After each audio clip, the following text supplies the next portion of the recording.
They say, you're always smiling. You're always smiling. I don't know. Life is beautiful. Why not smile? As long as everything's good, I'm happy. I smile. And I think when you smile, people like you more.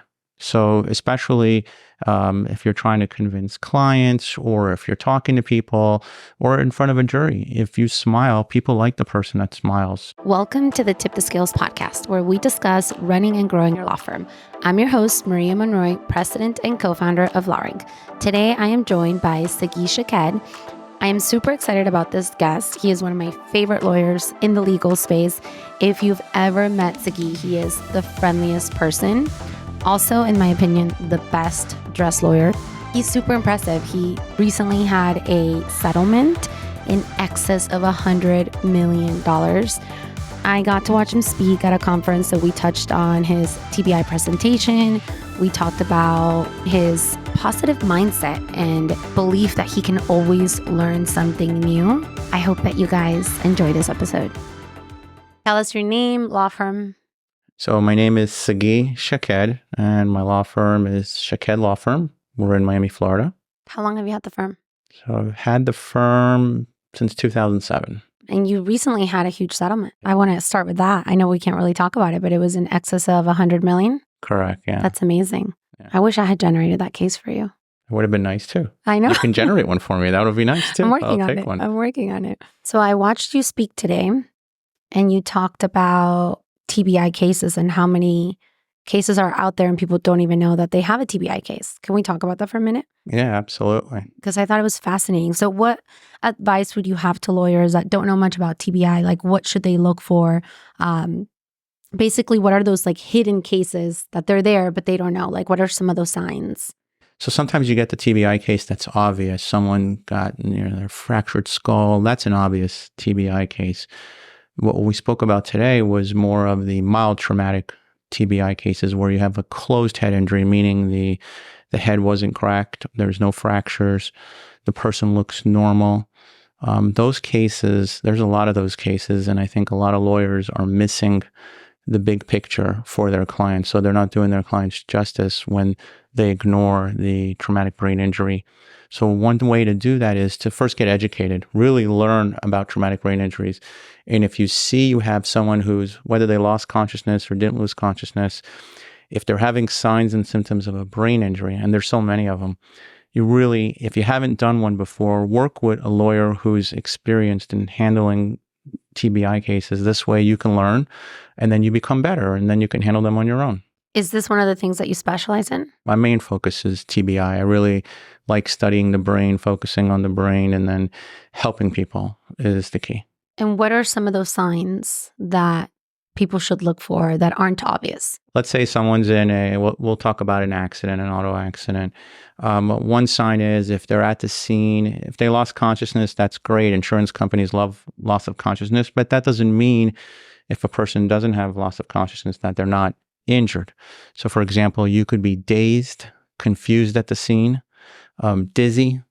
So sometimes people have headaches. So that's another sign of an injury. They'll call that a concussion. Doesn't mean you have to lose consciousness.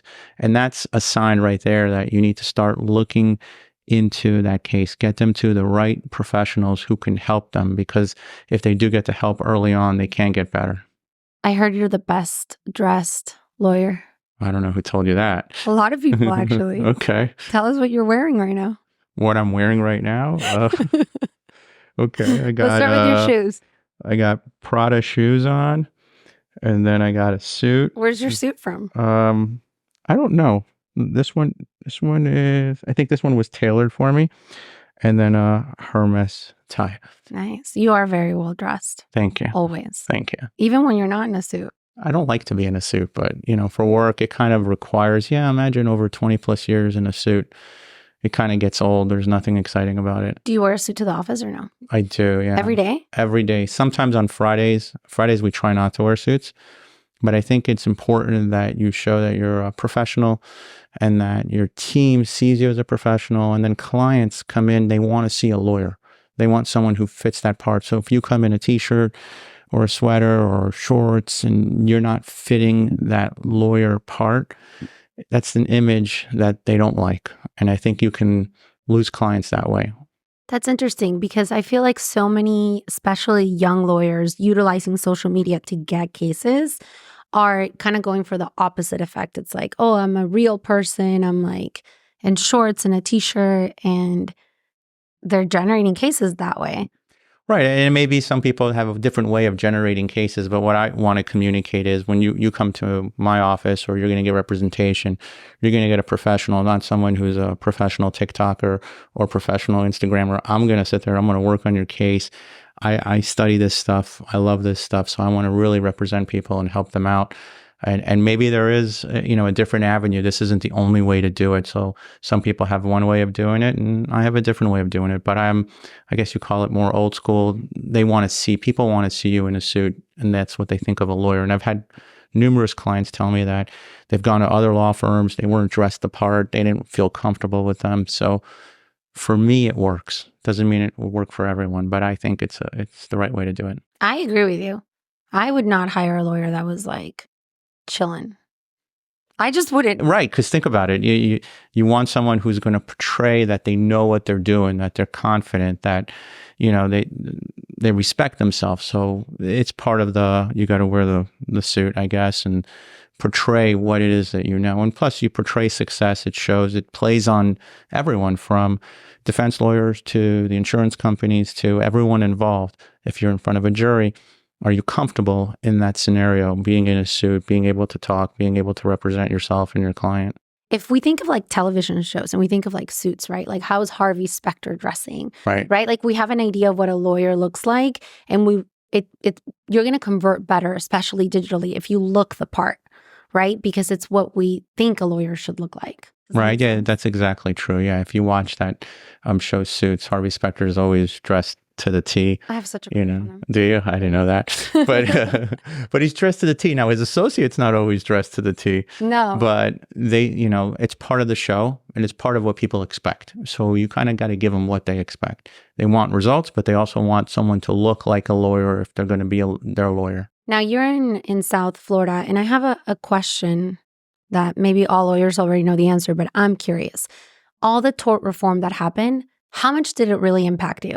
On March 24th of 2023 in Florida, the governor signed a bill that really harmed people in general. In terms of how it impacted my firm, not as much as some of the big advertising firms. They would probably get more of a hit. We're more unique and boutique, so we don't take every case that comes in the door. So we didn't get the impact like I think some of the other firms do. And then there's also strategies, which I really wouldn't want to talk on the air, on how to address dealing with the new statute to help your clients get the most compensation or justice for their case. I don't know if you're comfortable talking about this, but somebody might look at you and think like you came from money, right? Right. Sure. Can we talk about this or no? Absolutely. Did you come from money? No, absolutely not. So my dad is a mechanic, or a retired mechanic, worked in a garage. I started off as a defense lawyer, worked for a defense firm for 3+ years. Then I went to a plaintiff's firm. It was me and another plaintiff's attorney.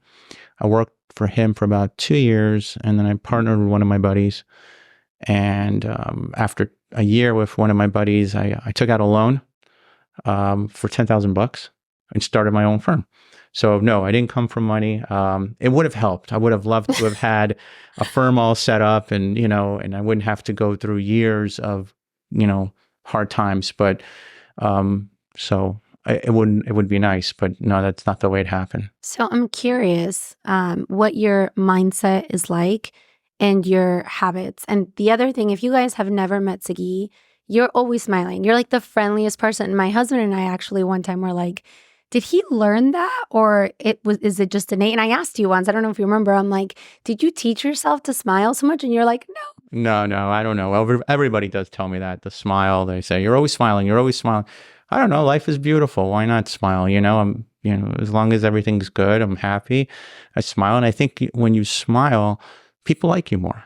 So especially if you're trying to convince clients or if you're talking to people or in front of a jury, if you smile, people like the person that smiles. So it's always good to smile. And I guess if I didn't do that, maybe I would learn to work on it. I don't know, but I guess it's a good thing. No, you smile a lot. You think? So, yeah, I think so. I feel like I have a resting bitch face all the time. You think? I think so. I don't Rudy's know. laughing. Look at that. Look at that. And what was your mindset like growing up in terms of like your relationship to money or hard work and those things? Like, what do you attribute becoming so successful? And from my understanding, you have 3 siblings and they're all very successful. Correct. Yeah. So what did your parents kind of instill in you guys? And I know that's a lot of questions in one, but if you can answer that. So both my parents worked. My dad worked. I told you, a mechanic. He worked in a garage and he would always be working. So it's sort of like what you see growing up. I saw him working. I saw my brothers working. My sister works hard. So we just saw that. And that's kind of like the mindset that you get. So, my mindset is I'm going to work hard for my clients. I want to do justice for them, which means whatever I got to do. And I always tell the defense, look, you're not going to outwork me no matter what. I'm just going to work hard and I believe in the cause. Otherwise, I wouldn't take the case. And what kind of habits do you have? Because I know you work hard and you're one of the busiest people I know and it's really hard to get a hold of you. So do you have any like specific habits? Yeah, I do.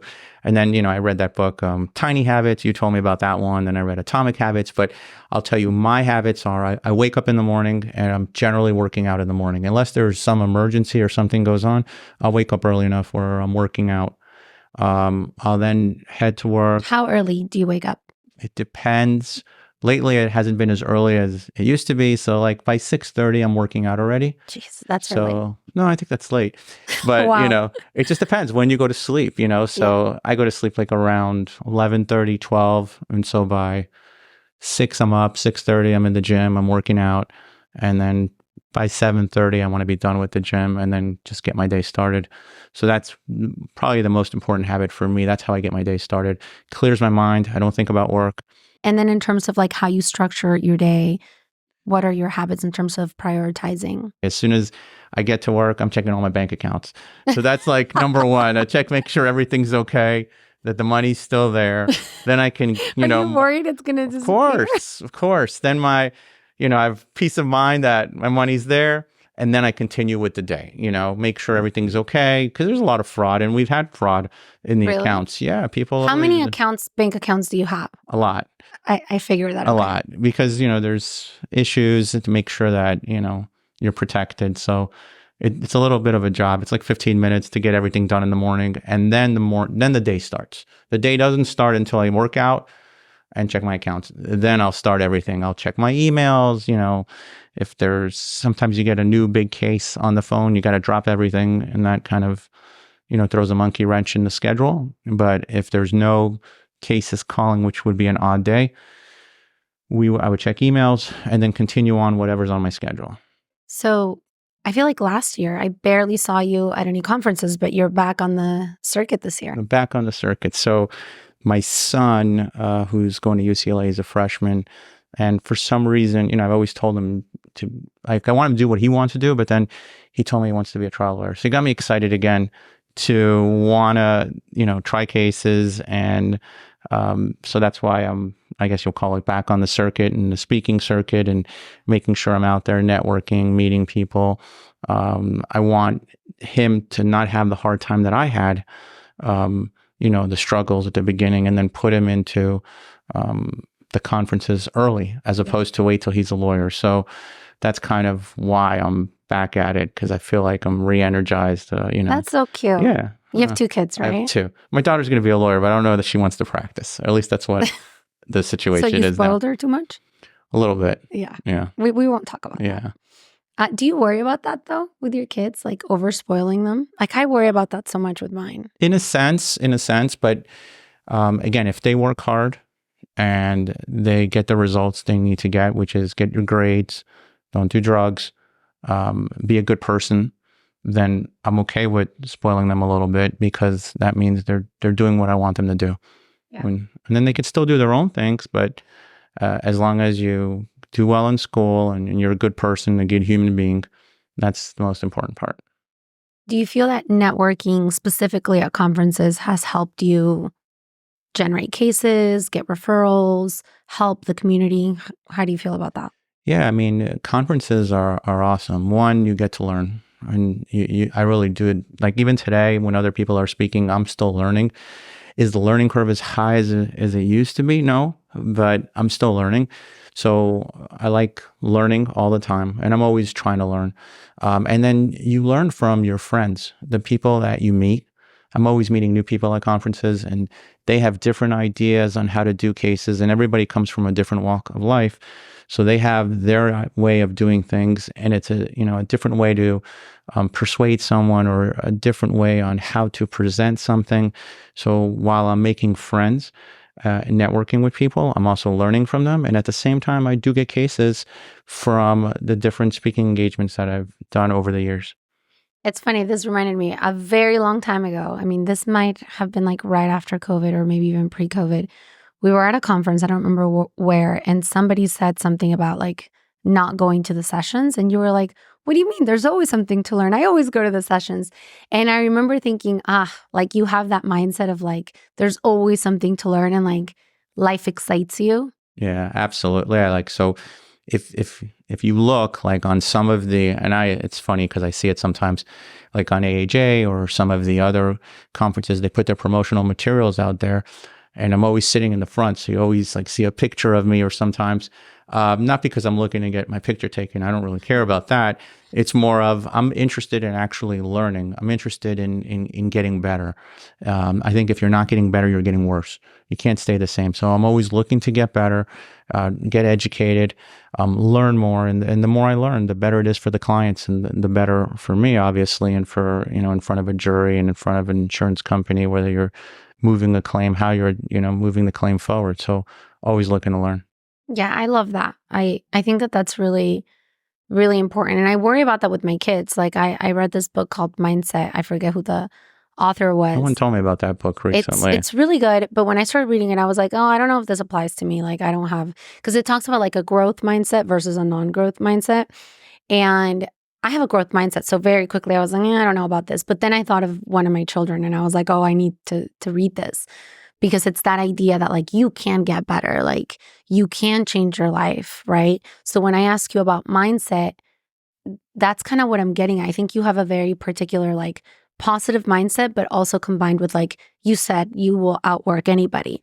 And I think that's like the most powerful combination of like you have agency and you're positive about it, but you also know that it's going to be like, if it's a shit ton of work, it's a shit ton of work. Like it just is what it is. Do you know what I mean? Sure. And a lot of it is how you look at something, right? So you can look at something one way, someone can look at it another way. I try to always look at it in the positive way. What can I learn from this? Whether if I lose a trial, what can I learn from it? If I had a struggle, what can I learn from it? How can I continue to get better? As opposed to dwelling on it and saying, oh, this is horrible. I can do that, but I don't do that. So I never like to hear any negativity. I don't want to know about negativity. Don't tell me about the negative stuff. You had a hard day. That's fine. We're going to fix it. It's only going to get better. So that's the way my mind works. I'm just thinking positive all the time. And I know it's like, hoorah, you're supposed to think positive. No, I really do. I really think positive. I'm thinking, how can I get better? How can I learn? How can I get something from, if we're going to classes, or if I'm talking with my son or my daughter, it's all about take that challenge that you have and get better. You can learn from it. So it's kind of my mindset. I agree. Now, you gave my husband some advice the other day in terms of something he should always do with our daughter. Right, I remember. What was it? So what I did since my daughter was maybe 8 or 9 years old, we'd go on a date once a week. That's so cute. So you'd go on a date, you'd open a door for her, you get her flowers, you go to dinner. So we would do this routinely, even into her late teens. Not too late because she's far away from, right now I'm in Miami and she's at UCLA with her brother.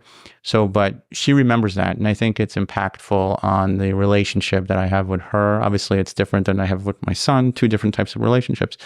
But I think it's important to bond with your daughter that way. And I liked it. I really enjoyed it, and I looked forward to it because we would do it on Wednesdays. So I'd come home early, we'd go to dinner, and it's sort of like, so what can they expect? Now I'm curious, what have you done with your kids to make sure that you can't be sure, but to try to get them to have that positive mindset that you have? Oh, I think they have it to a different level. My son is like my mindset on steroids. He's much more positive than me. Really? He's my little mini me, but he's just a better version of me. He's Aw. just, yeah, he's awesome. And my daughter the same too. She's very positive. She always tries to look at the positive in everything, and that's the way I do too. I'm trying to always look at the positive side of everything. But did they learn it from seeing you do it, or did you actually have conversations with them? Oh, a lot of conversations. A lot of conversations. And then it's always, again, how you react to certain things. And I'm not perfect, occasionally I would say, every blue moon, I would lose my cool, but it doesn't happen often. It's very, very rare, but that could happen. And we're all human, right? But you try to not lose your cool and you try to reflect on everything. But there are times that does happen. So I'm always trying to take a situation from when they were young and then use that as a teaching moment. So especially like I would go to dinner with my daughter. Those are teaching moments that are later on in life. Same thing with my son. Those are all teaching moments every time we hang out. So that's the same thing you can do with your kids. Trust me, I try. Do you spoil your kids? I do spoil them, but I also, as they get older, I'm trying to not spoil them as much and kind of, because they don't understand the value of money. Like they don't understand what, they just have no concept. Are you going to make them work? Yes. At what age? I don't know, but what I would like to do in an ideal world, I don't think you're going to agree with this. I would like to send them off to college, pay for college. But then when they're done with college, if they live in a city where they need a car, I'll buy them a car. Nothing crazy. I think you and I talked about this once, or you talked about it with Marino the other day. Nothing crazy, but then they're on their own. Can I ask you a question? Yes. All right. We'll put you on the spot. So you told me, I'm interviewing and I don't you. know, I know, but we're doing like a cross interview. So you told me that your kids are homeschooled, right? They are. How is the transition going to be for them? I know college is 5, 6, 10 years away, maybe? My oldest is in 5th grade. All right. So about 10 years. Are you going to keep them homeschooled throughout elementary, middle, and high school? So this is a choice that they get to make, not a choice that I will make. So I will never force them to be homeschooled if they don't want to be homeschooled. They all want to be homeschooled right now. The issue that they particularly had, was that we moved a shit ton. So that was an issue. The other was that kids are such bullies that they were really impacted by their situations, right? Now, Florida is super, super friendly when it comes to homeschooling. I don't know if you know this. It's one of the friendliest states. So, for example, my kids can attend the after-school activities in their public school. They can also start taking college courses really early on. So they could actually be done with their, AA during high school, at the same time that they're, so there's a lot of benefits to them staying homeschooled. Now they do have after school activities right now. Okay, so they are socializing with. They are How socializing. How are they gonna make that transition? I mean, to college life? If you think about it, way, way back in the day, kids were not in school. School was something we needed to work, really, right? Babysit for your kids. Yeah, it was, right? Really, it is. And there was summer break. Somebody told me that summer breaks were so that kids could work the fields. I don't know if it's true. Somebody can fact check us. I'm not necessarily super worried about that component because from all the research I've done, and I've met people whose kids were homeschooled or who they were homeschooled, and they didn't think it was an issue. I think society has told us, you need to send your kids to school because they need to socialize. But there are so many other ways for them to socialize. And it doesn't just have But they are doing the after-school activities and the other Not things. through their school, but they have after-school activities. Yes. Well, that's important. And I'm not going to force them. If one day they're like, hey, I want to be enrolled in school, then they get enrolled in school. But the benefit is right now, all of them, except for my daughter who's in kindergarten, they're past their grade for this year. Like they've already done all the work that they needed to So they're do. done already? And we're in February? They're done. Like they're just moving on to harder subjects. So they get to learn at a much quicker pace, and they get to learn. It's a very personalized scenario. So It's one-on-one? Yeah. Oh, okay. So they have one teacher for the 3, but they get one-on-one attention. And you'd be surprised how quickly they can get their work done, right? Some of the benefits for me personally is that I get to see them because I travel a lot. So I get to see them at home every day. I can have lunch with them every day, that sort of thing.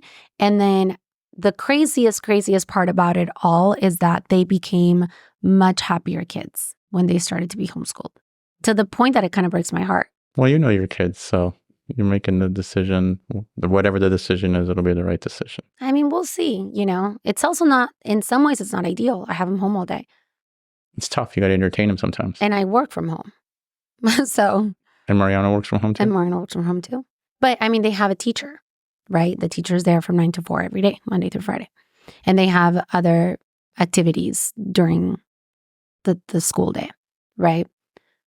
But I thought we were talking about spoiling kids. How did you... Well, that's, part of it, I guess. I don't know. I'm spoiling my kids by homeschooling them? Maybe you are. Maybe. I'm sheltering them. Yes. I'm definitely sheltering them. Big time. Yeah, because school is really tough. But I do wonder, well, isn't it better to just kind of throw them into the wolves? There's no right or wrong. It's an experiment. We'll find out in a few years. We'll do the podcast in a few years, and I'll interview you again.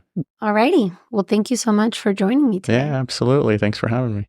Thank you so much to Sagi Shaked for everything he shared with us today. If you found this story valuable, please share it with someone you want to see succeed. Subscribe so you never miss an episode, and leave a 5-star review. It really does go a long way to help others discover the show. And I always read them and really appreciate it when somebody takes the time to leave a review.